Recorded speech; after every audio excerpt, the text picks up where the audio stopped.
नमस्कार बंधुरा आज आमी बानाबो बेगुनी। ताहले चलो भिडियोटा शुरू करा जाक।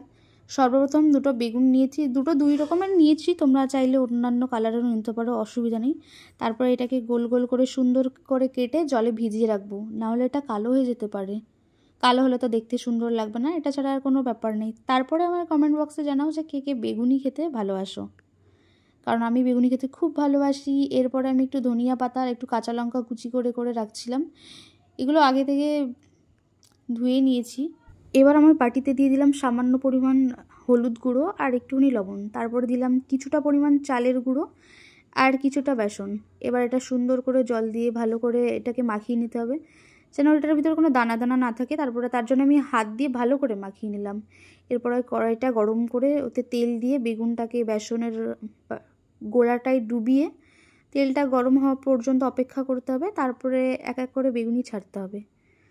আমি এক একবারে 3টে করে দিয়ে ভেজেছিলাম, কারণ আমার কড়াইটা মিনি কড়াই, খুবই ছোট, এটা আমার জন্যই কেনা হয়েছে, এর জন্য খুবই ছোট কড়াই। তারপর ভাজা হয়ে গেলে তুলে নেবো এক এক করে। কেমন দেখতে হয়েছে প্লিজ সবাই কমেন্ট করে জানাবে। এবার আমি এটাকে খেয়ে দেখছি কেমন লাগছে, দাঁড়াও।